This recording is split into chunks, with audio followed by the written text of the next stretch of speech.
Hello नमस्कार, मैं हूं नारायण पटेल आपके अपने चैनल पर। आज मैं पुनः आप लोगों के समक्ष सामान्य ज्ञान श्रृंखला का 5वां वीडियो लेकर के आया हूं, जिसमें आपको 30 प्रश्न मिलेंगे जो कि इतिहास और भूगोल से संबंधित होंगे।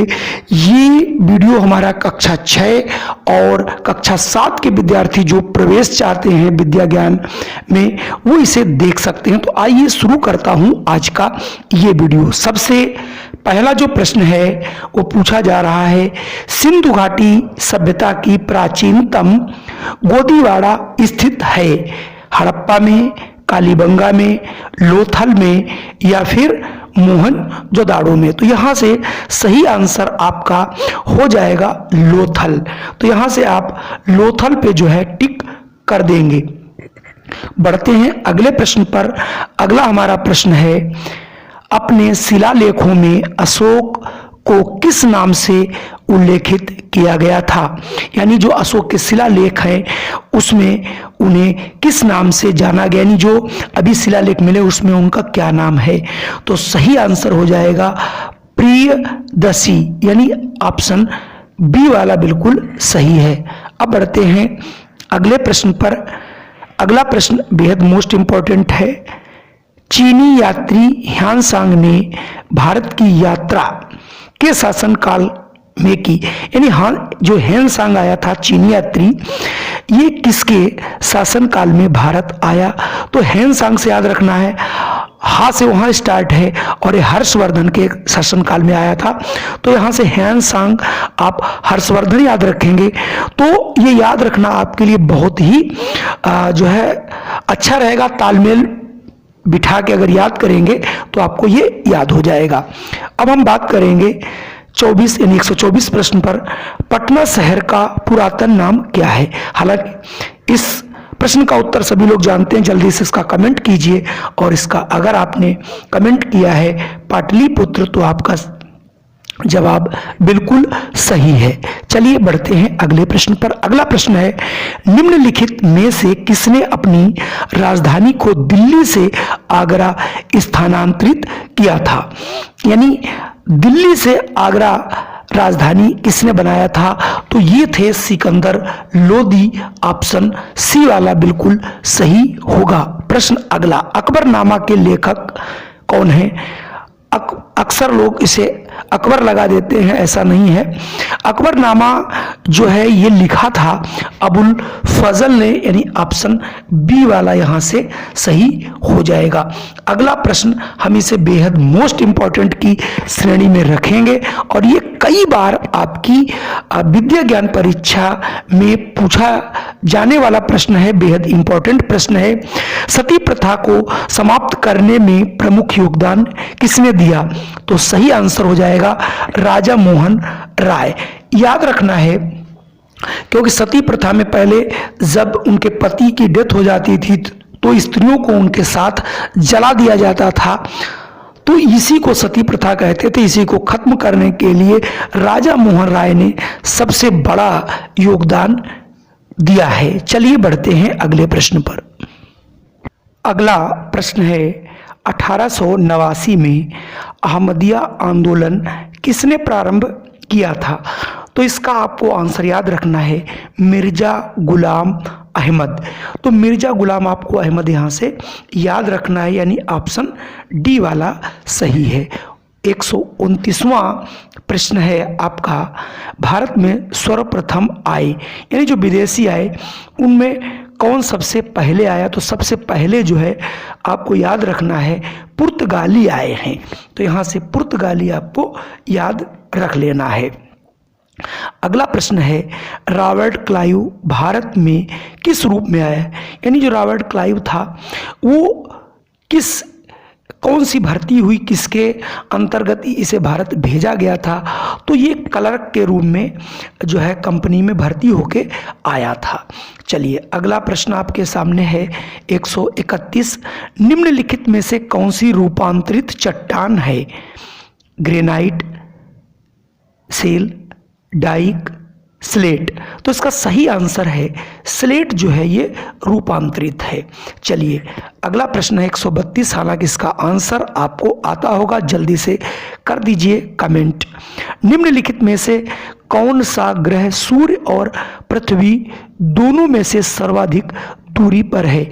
यानी चूंकि अब यहाँ पर आंसर आपका प्लूटो दिया गया है, तो यहाँ से आप प्लूटो ही इसका आंसर कर दें। हालांकि प्लूटो अब हटा दिया गया है।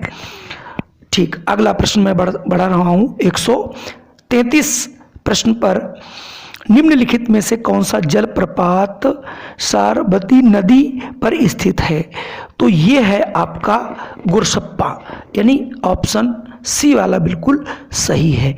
प्रश्न संख्या 134। ज्वारी वन का सबसे प्रमुख वृक्ष, यानी जो ज्वारी वन है उनमें इसमें से कौन सा ऐसा पेड़ है जो इसका उदाहरण सबसे अच्छा दिया जा सकता है, उसके लिए पूछ रहा है। तो जो ज्वारी वन होते हैं वहाँ पर जो वृक्ष होते हैं वो सुंदरी होते हैं, यानी ऑप्शन यहाँ से सी वाला आपका बिल्कुल सही होगा। प्रश्न 135 नंबर पे है, लेटराइट मिट्टी किस रंग की होती है?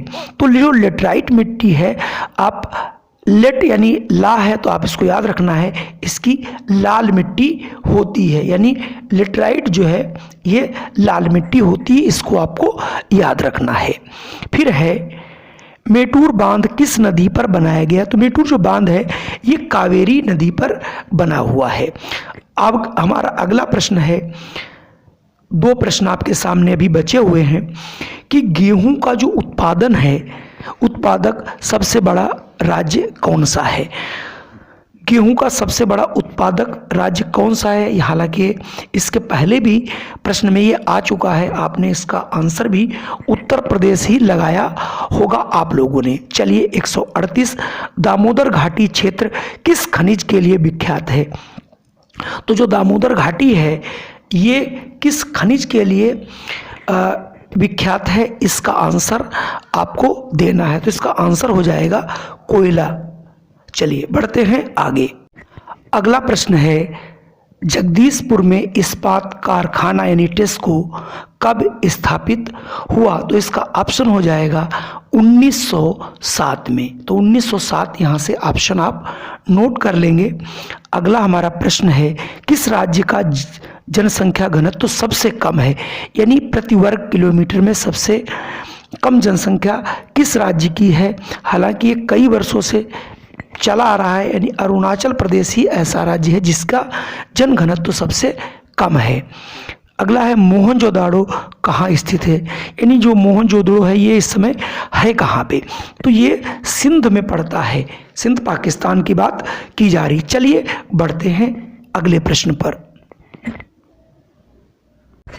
अगला प्रश्न है, अपने साम्राज्य के विस्तार में चंद्रगुप्त मौर्य की सहायता की थी? यानी जो चंद्रगुप्त का साम्राज्य था, हालांकि इस सहायता तो ये कह सकते हैं स्थापित करने में भी इन्हीं का हाथ था, ये थे चाणक्य। ठीक है, चाणक्य नाम आपको याद रखना है। अगला प्रश्न पूछा जा रहा है आपसे, सिद्धार्थ को ज्ञान की प्राप्ति हुई थी? यानी जो सिद्धार्थ थे उनको ज्ञान की प्राप्ति कहाँ हुई थी? वो बोध गया में हुई थी। तो यहां से हमें याद रखना है बोध गया।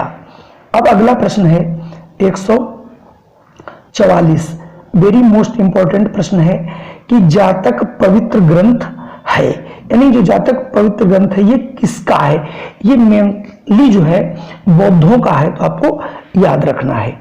145 नंबर, सूफी संप्रदाय का उद्भव हुआ था, यानी कब हुआ? तो जो सूफी हैं ये आपके इस्लाम धर्म से संबंधित हैं, तो इनका उदय तभी हुआ था। अगला प्रश्न है हमारा, देशबंधु के नाम से कौन? वेरी इंपॉर्टेंट प्रश्न, इसमें से एक प्रश्न कभी न कभी उपनाम से जरूर पूछा जाता है। ये थे आपके चित्तरंजन दास, यानी ऑप्शन सी सही है। अगला प्रश्न मैं कई बार पूछ भी चुका हूं और पेपर में भी ये कई बार पूछा जा चुका है। भारत के वयोवृद्ध व्यक्ति के रूप में कौन विख्यात है? सदैव याद रखना है, दादा भाई नौरोजी। अगला प्रश्न हमारे पास है कि शेरे पंजाब किसका उपनाम है, यानी शेरे पंजाब जो है किसका नाम है? ये भी सभी को याद होगा, Lala Lajpat Rai. Very most important प्रश्न में से आता है। अगला प्रश्न है, इंडिया विंस फ्रीडम शीर्षक पुस्तक के लेखक। वेरी मोस्ट इंपॉर्टेंट ये भी प्रश्न है, और अगर इसका आंसर आप लगाते हैं इंडिया विंस फ्रीडम, ये रचना है आपकी मौलाना आजाद की, ठीक है। और आखिरी और अंतिम प्रश्न है, होम रूल आंदोलन किसने प्रारंभ किया था? तो होम रूल आंदोलन जो है वैसे इंडिया में तो एनी बेसेंट ने शुरू किया था इसको, और इंडिया के लिए ये पूछा जा रहा है, तो एनी बेसेंट आपका आंसर यहां से भी हो जाएगा। तो ये थे आज के 30 प्रश्न। अगर आप हमारे चैनल पे पहली बार आए हैं तो चैनल को कर लीजिए सब्सक्राइब, जिससे आपको इस प्रकार की सारी वीडियो, जो कि विद्या ज्ञान प्रवेश परीक्षा हो, चाहे राष्ट्रीय आय एवं योग्यता आधारित परीक्षा हो, इन सभी परीक्षाओं के लिए ये सभी प्रश्न बेहद मोस्ट इंपॉर्टेंट है। फिर मैं मिलता हूं आपको एक नई वीडियो के साथ, एक नई ऊर्जा के साथ, एक नई जानकारी के साथ। जय हिंद।